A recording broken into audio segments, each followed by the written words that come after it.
இறை இயேசுவில் எனக் அன்பார்ந்தவர்களே, நம் ஜீவனுள்ள தேவனின் உயிருள்ள வார்த்தைகளை தினமும் கேட்பதன் மூலம் உங்களுக்கு நன்மையும் ஆசையும் உண்டாவதாக. இன்றைக்கு நம் உள்ளத்தில் ஆண்டவர் பேச விரும்புகிற திருவசனம் கொலோசியர் 1ஆம் அதிகாரம் 6ஆம் திருவசனம். உலகம் முழுவதும் பரவி பயனளித்து வரும் நற்செய்தி உங்களை வந்தடைந்தது. இறை இயேசுவில் எனதருமை நண்பர்களே, உங்கள் அனைவருக்கும் நம் இயேசுவின் அன்பை உரித்தாக்குகின்றேன். இன்றைய புனிதராம் புனித பெரிய கிரகோரி திருத்தந்தையிடம் நமக்காக இறை இயேசுவிடம் பரிந்து பேசி அவரின் மேலான இரக்கத்தை பெற்று தரும்படி ஜெபித்துக் கொள்வோம். இன்று செப்டம்பர் மாதம் 3ஆம் தேதி புதன்கிழமை. இன்றைய நாளில் தங்கள் பிறந்த நாள் மற்றும் திருமண நாள் கொண்டாடும் அனைவருக்காகவும் அவர்களுக்கு இறை ஆசி நிறைவாக கிடைக்க வேண்டும் என்பதற்காகவும் நம் ரோசரி பிரேயர்ஸ் குடும்பத்தார் சார்பாக ஜெபித்துக் கொள்கிறேன். அது மட்டுமல்லாமல் தங்கள் மனதிற்கு நெருக்கமானவர்களை இழந்து தவிக்கும் நண்பர்களையும் இந்த நேரத்தில் நினைத்து அவர்களை இறை இயேசுவின் ஆறுதல் நிரப்ப வேண்டுமாய் ஜெபிக்கின்றேன். சரி, இன்று இயேசுவிடம் அன்னை மரியாவிடம் ஜெபித்தீர்களா? நேரம் கிடைக்கும் போது மாதாவிடம் ஒரு ஜெபமாலையாவது செய்து ஒப்புக்கொடுங்கள். ஆரோக்கிய அன்னையின் திருநாள் நெருங்கிக் கொண்டிருக்கின்றது. வேளாங்கண்ணி தாயின் நவநாள் நடந்து கொண்டு இருக்கின்றது. ஆதலால் தினமும் ஒரு ஜெபமாலையாவது தனியாக செய்யுங்கள், ஒரு ஜெபமாலையாவது குடும்பமாக செய்யுங்கள். ஆரோக்கிய அன்னையிடம் உங்கள் மன்றாட்டுக்களை எழுதி ஒரு பேப்பரில் வைத்து சமர்ப்பியுங்கள். அன்றாடம் குடும்பமாய் கைப்பிடித்து முழந்தால் படியிட்டு ஜெபியுங்கள். அன்னை மரியாள் தினமும் அவரிடம் ஜெபிக்கும் பிள்ளைகளை ஒரு நாளும் கைவிட மாட்டார். சரி, தினமும் நம் ரோசரி பிரேயர்ஸ் குடும்பத்தாருக்காகவும் தவறாமல் நான் ஜெபிக்கின்றேன், ஜெபமாலைகளை ஒப்படைக்கின்றேன். உங்கள் வாழ்வு வளம் பெற, தேவைகள் சந்திக்கப்பட இன்னும் அதிகமாய் இயேசுவை உறுதியாய் பற்றிக்கொள்ள வேண்டுகிறேன். Avoid overthinking, rather overread the Bible என்ற ஒரு வாக்கியத்தை ஒரு புத்தகத்தில் படித்தேன். ஆம் நண்பர்களே, எப்போதுமே பெண்களுக்கு பார்த்தீர்கள் என்றால் தலைமுடியில் அல்லது கன்னத்தில் கையிருக்கும், எதையாவது யோசிப்பது. ஆண்களை பார்த்தீர்கள் என்றால் ஃபோன் இருக்கும் அல்லது டிவி ஓடிக்கொண்டு இருக்கும், நியூஸ் பேப்பர் கையில் இருக்கும், பாத்ரூமில் இருப்பார்கள். ஆனால் சிந்தனை பல விஷயங்களை நோக்கி ஓடிக்கொண்டே இருக்கும்.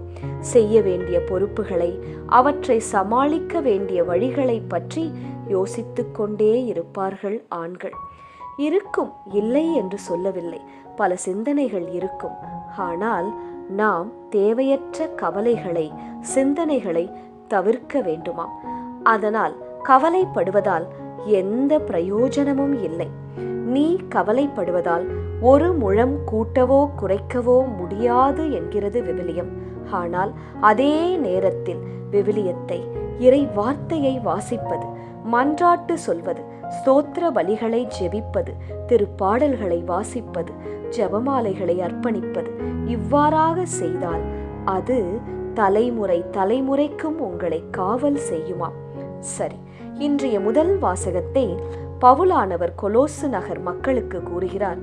உலகம் முழுவதும் பரவி பயன் அளித்து வரும் நற்செய்தி உங்களை இன்று வந்தடைந்தது என்பதாய். இறைவார்த்தை அது எண்ணற்ற பயன்களை உங்கள் வாழ்க்கையில் கொண்டு வரும் நண்பர்களே.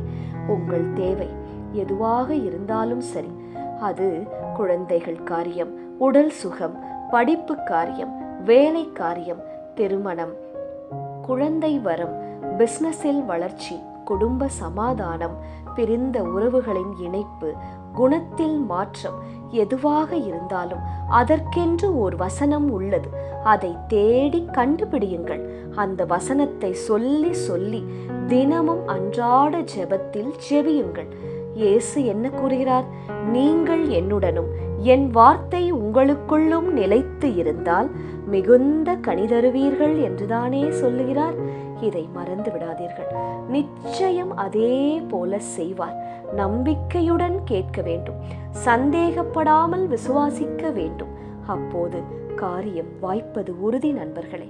இன்றைய நற்செய்தியில் இயேசு சீமோனின் மாமியாரை கடுங்காய்ச்சலில் இருந்து குணமாக்கியதை நாம் வாசிக்கிறோம் அல்லவா? உங்களுக்கும் செய்வார். இயேசுவே, இந்த உடல் சுகவீனம் எனக்கு மிகுந்த கஷ்டத்தை தருகிறது. சரியாக வேலை செய்ய முடியவில்லை. கால் வலிக்கிறது, உடல் வலிக்கிறது, சோர்வாக இருக்கிறது, எப்போதுமே டயர்டாக இருக்கிறது. எனக்கு நல்ல உடல் சுகத்தை தாரும் இயேசுவே என்று மனமாற கேளுங்கள். இயேசு செய்வார். உச்சன் தலைமுதல் உள்ளம் கால் வரை தொட்டு ஆசிர்வதிப்பார். பற்பல பிணிகளால் நலம் குன்றி இருந்தோரை இயேசுவிடம் கூட்டி வந்தார்கள். அவர் என்ன செய்தார்? அனைத்து பிணியாளர்கள் மேலும் தன் கைகளை வைத்து குணமாக்கினார் அல்லவா? உங்கள் மேலும் கை வைத்து குணமாக்குவார். உங்கள் நண்பர்கள், உறவினர்களில் யாருக்காவது உடல் சரியில்லை, ஹாஸ்பிட்டலில் இருக்கிறார்கள், ட்ரீட்மெண்ட் எடுக்கிறார்கள் என்றால் அவர்களுக்காகவும் அவர்களின் பெயர்களை எழுதி வைத்து தினமும் இயேசுவிடம், அன்னை மரியிடம், புனிதர்களிடம், சகாய மாதாவிடம் செபியுங்கள். சகாயம் தருவாள் சகாய மாதா. நிச்சயம் காத்து நடத்துவார். செபிக்கலாமா? இயேசுவே, உமது பேரன்பில் எப்போதும் நிலையான நம்பிக்கை கொண்டு உமது இல்லத்திலே பச்சை ஒலிவ மர கன்றை போல இருக்க அருள் புரியும் இயேசுவே. வழிநடத்தும் இயேசுவே. காத்தருளும் இயேசுவே. ஆமேன்.